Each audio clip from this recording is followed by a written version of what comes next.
வணக்கம். நான் உங்கள் 5ஆம் தலைமுறை ஜோதிடர் ராம்குமார் ராஜேந்திரன். இன்னைக்கு நாம பார்க்க போற தலைப்பு கும்பராசி அன்பர்களுக்கு உங்களுடைய ராசிக்கு 5 மற்றும் 6ஆம் இடத்தில் நடைபெறவிருக்கும், அதாவது இந்த செவ்வாய் பகவானுடைய வக்ரம் மற்றும் பெயர்ச்சி, அதாவது மிதுன ராசியிலும் கடக ராசியிலும் நடைபெறவிருக்கும் இந்த நிகழ்வு சுமார் 7.5 மாத காலகட்டங்களுக்கு நடைபெறவிருக்குங்க. ஸோ செவ்வாய் பகவான் ஒருவருக்கு அறிவு, ஆற்றல், திறன், சிந்தனை, தைரியம், வீரியம், வலிமை போன்ற அனைத்து அமைப்புகளையும் கொடுக்கக்கூடியவர். அதே போல சகோதரக்காரகன், இரத்தக்காரகன் என்று அழைக்கக்கூடியவர், நிலம் மற்றும் கட்டிடம் சம்பந்தப்பட்ட அனுகூலத்தை கொடுக்கக்கூடியவர். இந்த நிகழ்வு, இந்த செவ்வாய் பகவானுடைய பெயர்ச்சி காலகட்டங்கள் அப்படின்னு பார்த்தீங்கன்னா 20/10/2024 முதல் 4/12/2024 வரை கடக ராசியில் ஆல்ரெடி இந்த கிரகங்களுடைய பயிற்சியானது நடந்துட்டு இருக்குங்க. அதே நேரத்தில் இந்த செவ்வாய் பகவான் கடக ராசியில் வக்ர நிலையை அடைய போறாங்க. வக்ரம் என்பது தான் இருக்கக்கூடிய நிலையிலிருந்து பின்னோக்கி செல்லக்கூடிய ஒரு அமைப்பு.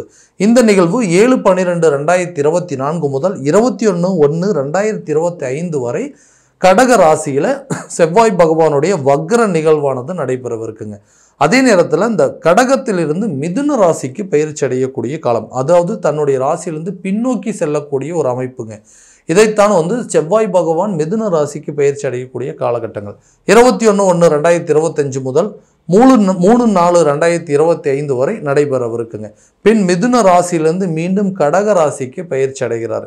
இந்த நிகழ்வு 3/4/2025 முதல் 7/6/2025 வரை நடைபெறவிருக்கு. சுமார் 7.5 மாத காலகட்டங்கள் நடைபெறவிருக்கும் இந்த நிகழ்வு கும்பராசி அன்பர்களுக்கு எந்த விதமான அற்புதங்கள் மற்றும் சிறப்புகள் கொடுக்க போகுது அப்படிங்கிறத தெளிவாகவும் துல்லியமாகவும் இந்த காணொலியில் பார்க்கலாங்க.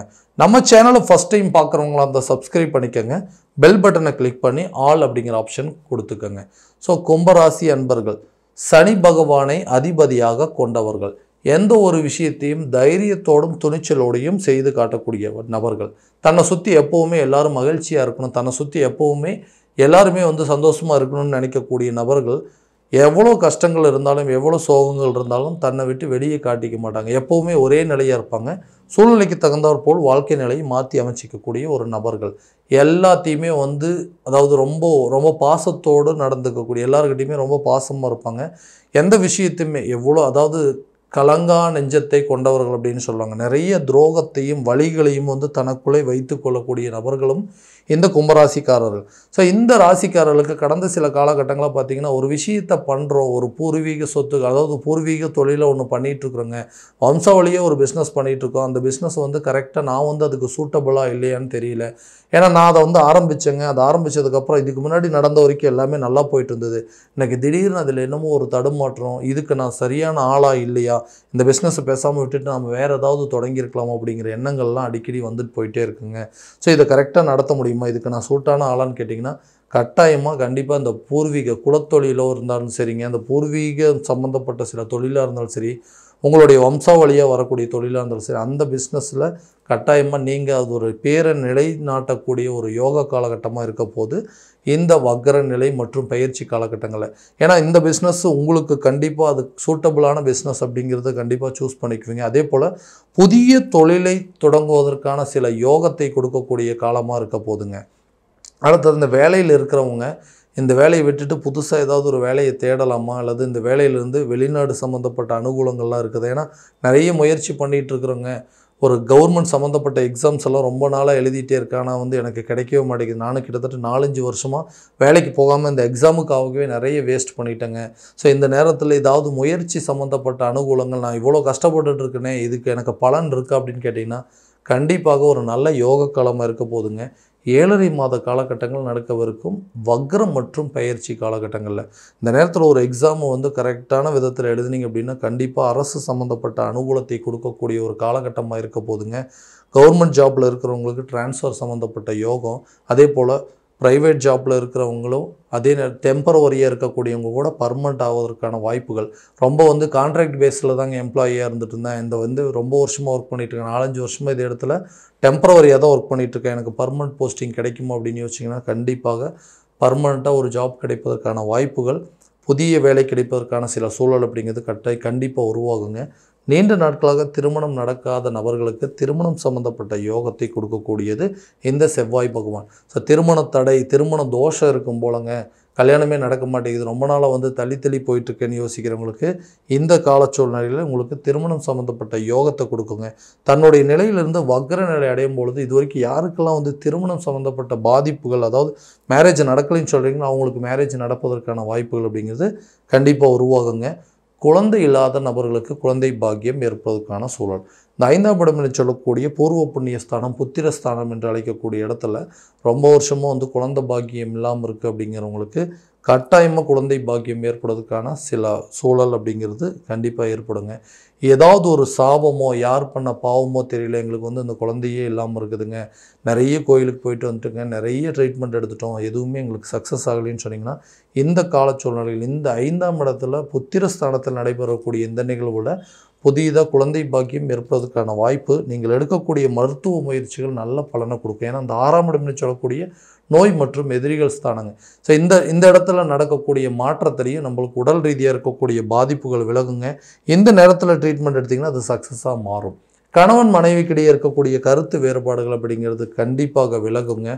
புதிய சொத்துக்கள் சேர்க்கையோ பூர்வீக சொத்துக்கள் உங்கள் கைக்கு வந்து சேர்றதுக்கான எல்லா பலனும் இந்த நேரத்தில் கொடுக்கும். ஏன்னா பூர்வீக சொத்துக்கள் அப்படின்னா பங்காளிகள் மூலமாக சில கோர்ட்டு கேஸ் பிரச்சனை நடந்துகிட்ருக்குங்க. அண்ணன் தம்பிக்கு சொத்து வத்துக்களில் கேஸ் போட்டாங்க, அந்த சொத்தை வந்து நான் அனுபவிக்கவே முடியல, எனக்கு கிடைக்க வேண்டிய சொத்து தாங்க அந்த மொத்த சொத்துமே, ஆனால் எனக்கும் பங்கு இருக்குன்னு சொல்லிட்டு சில பேர் வந்துட்டு அந்த சொத்தில் வந்து கேஸ் போட்டாங்க. அந்த வம்பு வழக்கு பிரச்சனைகளை எப்போ தான் தீரும்? ஏன்னா சட்ட ரீதியான பிரச்சனைகளை சந்திக்கக்கூடிய வெற்றி காணக்கூடிய ஒரு யோகத்தை கொடுக்குறவரும் இந்த செவ்வாய் பகவான் தான். அப்போது அது 5ஆம் இடமான பூர்வ புண்ணிய ஸ்தானத்தில் நடைபெறும் பொழுது பூர்வீக சொத்துக்கள் இருக்கக்கூடிய வில்லங்கங்கள் தீருங்க. அந்த சொத்துக்கள் உங்கள் கைக்கு வந்து சேரும். அது மூலமாக சில அனுகூலங்கள் அப்படிங்கிறது கட்டாயமாக உங்களை வந்து சேரக்கூடிய காலமாக இருக்க போது இந்த செவ்வாய் பகவானுடைய வக்ரம் மற்றும் பயிற்சி காலகட்டங்களில். ஸோ இந்த புதிய சொத்துக்கள் ஓகேங்க, வண்டி வாகனங்கள் வாங்குறதுக்கு யோகம் இருக்குங்களா, இந்த நேரத்தில் அதுக்கு உண்டான முயற்சி பண்ணலான்னா கட்டாயமாக பண்ணலாங்க. அதே போல் இந்த இடத்துல, அதாவது இந்த ஆரோக்கியத்தில் வந்துட்டு ரொம்ப கவலைக்கிடமான ஒரு சூழ்நிலை. ஏன்னா ஒருத்தர் மாற்றி ஒருத்தர், யாராவது ஒருத்தருக்கு உடம்பு சரியில்லாமல் போயிட்டே இருக்குதுங்க. திடீர்னு எலும்பு சம்மந்தப்பட்ட வலிகளும் உடல் ரீதியாக சில பாதிப்புகள், அதுக்கு என்ன ட்ரீட்மெண்ட் எடுத்தாலுமே அது க்யூர் ஆகவே மாட்டேங்குதுன்னு சொல்கிறவங்களுக்கு இந்த நிலை, இந்த காலகட்டங்களில் உடல் ரீதியாகவும் இந்த ரத்தம் சம்மந்தப்பட்ட பாதிப்புகள் எல்லாமே உங்களை விட்டு விலக போகுதுங்க. ஆரோக்கியத்தில் நல்ல ஒரு முன்னேற்றமும், ஆயுள் சம்மந்தப்பட்ட கண்டங்கள் அப்படிங்கிறது கட்டாயமாக விலகக்கூடிய காலமாக இருக்க போகுது. குழந்தைங்களுடைய கல்வியில் நல்ல ஒரு முன்னேற்றம், அவங்களுடைய வளர்ச்சி, அவங்களுடைய கல்வியில் முன்னேற்றத்தை பார்த்து நீங்கள் மகிழ்ச்சி அடையக்கூடிய ஒரு காலகட்டமாக இருக்க போகுதுங்க. கடன் சம்மந்தப்பட்ட சில பாதிப்புகள் அப்படிங்கிறது, இந்த கடன் அப்படிங்கிறது எப்படி தான் வந்து சேர்ந்துச்சுன்னே தெரியல, ரொம்ப துன்பத்தை அனுபவிச்சுட்ருக்கேன். கொஞ்சம் கொஞ்சமாக இன்றைக்கி, அதாவது அன்றைக்கி வந்து ₹1,00,000 இருந்த கடன் இன்றைக்கி வந்து 10 லட்சம் 20 லட்சமாக மாறிடுச்சு. அன்றைக்கி 100 200 இருந்தது, இன்றைக்கி வந்து 1000 கணக்கில் வந்து நின்றுட்டு இருந்தது. என்ன நடந்ததுன்னே தெரியலைங்க. அதுக்கு வட்டி மட்டும்தான் கட்டிகிட்டே இருக்குது. அந்த கடனை முழுசாக என்னால் திரும்ப அடைக்கவே முடியல. ஏதோ என்னோடய பூர்வீக சொத்துக்களில் வந்து ஏதாவது ஒரு பங்கு நான் விற்றேன் அப்படின்னா அதில் வரக்கூடிய பணத்தை வச்சு இந்த எல்லா கடனையும் அடைச்சிருவேன். அதுக்குண்டான முயற்சிகள் எதுவுமே பண்ண முடியல. யாருக்காகவோ வாங்கி கொடுத்த பிரச்சனையில் இன்றைக்கி நான் போய் சட்ட ரீதியாக மாட்டிக்கிட்டேங்க. யாருக்கோ ஒருத்தருக்கு ஜஸ்ட் ரெக்கமெண்ட் தான் பண்ணேன், இன்றைக்கி அதுக்கு ஜாமீன் போட்டேன்னு சொல்லிவிட்டு எனக்கு அந்த கடனை கட்டு, நீங்கள் தான் அந்த கடனை அடைக்கணும்னு சொல்லி என்ன வந்து டார்ச்சர் பண்ணிகிட்டு இருக்கிறாங்கன்னு யோசிச்சுட்டு இருக்கிறவங்களுக்கு இந்த பூர்வீக சொத்துக்களால் சில அனுகூலங்கள் கிடைக்குங்க. கடனை வந்து கண்டிப்பாக அடைப்பதற்கான வாய்ப்பு, சட்ட ரீதியான பிரச்சனைகள் எல்லாமே வந்து உங்களை விட்டு விலகக்கூடியது. அந்த பிரச்சனைக்கு நல்ல ஒரு ஃபேவரான ஒரு ரிசல்ட்டு, நல்ல தீர்ப்புகள் வர்றதுக்கான வாய்ப்புகள் அப்படிங்கிறது நிச்சயமாக உங்களுக்கு இருக்கக்கூடிய காலகட்டங்கள் இந்த 7.5 மாத காலகட்டங்கள் நடைபெறவிருக்கும் இந்த செவ்வாய் பகவானுடைய வக்ர நிலை மற்றும் பயிற்சி காலகட்டங்களில். ஸோ இது வரைக்கும் நம்ம பார்த்தது எல்லாமே கோச்சார ரீதியான பலன்கள் மட்டும்தாங்க. இந்த பலன்கள் அனைத்தும் உங்களுக்கு நடக்குமா அப்படின்னா உங்களுடைய சுய ஜாதகத்தை முழுமையான விதத்தில் தெரிஞ்சுக்கிட்டு அதற்குண்டானபடி ஒவ்வொரு முயற்சிகள் எடுத்தீங்க அப்படின்னா கண்டிப்பாக எல்லா விதமான நல்ல வெற்றிகள் அப்படிங்கிறது உங்களுக்கு கிடைக்கும். உதாரணமாக அந்த தொழில் ரீதியாக எடுக்கக்கூடிய முயற்சிகள், அதே போல் இந்த வேலை விஷயத்தில் ஏதாவது மாற்றங்கள் இருக்கா, திருமணம் சம்மந்தப்பட்ட அனுகூலங்கள், புத்திரர் சம்மந்தப்பட்ட பாக்கியங்கள் அப்படிங்கிறது, அதே நேரத்தில் சொத்து பொத்துக்களுக்கு சேர்க்கைக்கு உண்டான யோகம், இல்லது ஏதாவது ஒன்று விற்க முடியுமா, ஒரு இடம் வாங்க முடியுமா, ஆரோக்கிய குறைபாடுகள் நீங்குமா, இல்லை கல்வியில் முன்னேற்றம் இருக்குமா, கடன் பிரச்சனை தீருமா அப்படின்னா எல்லாத்தையும் முறையான விதத்தில் தெரிஞ்சுக்கிட்டு அதற்குண்டானபடி ஒவ்வொரு ஸ்டெப் எடுக்கும்போது நல்ல ஒரு சக்ஸஸ் அப்படிங்கிறது கண்டிப்பாக கிடைக்குங்க. ஸோ உங்களுடைய ஜாதகம் எங்கிட்ட பார்க்கணும் அப்படின்னு விருப்பப்பட்டீங்கன்னா கீழே தெரியும் நம்பருக்கு காண்டாக்ட் பண்ணி அப்பாயின்மெண்ட் ஃபிக்ஸ் பண்ணிக்கோங்க. அப்படி இல்லையா உங்களுடைய ஜாதகத்தை வாட்ஸ்அப் மூலமாக அனுப்பிச்சி வச்சிங்க, இல்லைனா உங்களுடைய டைம் டேட் ஆஃப் பர்த் அனுப்பிச்சி வச்சிங்க அப்படின்னா கூட தெளிவான முறையில் கணிச்சு துல்லியமான பலன்கள் அப்படிங்கிறது உங்களுக்கு கண்டிப்பாக தெரியப்படுத்தப்படுங்க. மீண்டும் அடுத்த காணொளியில் உங்களை சந்திக்கும் வரை உங்களிடமிருந்து விடைபெறுவது உங்கள் ராம்குமார் ராஜேந்திரன். நன்றி.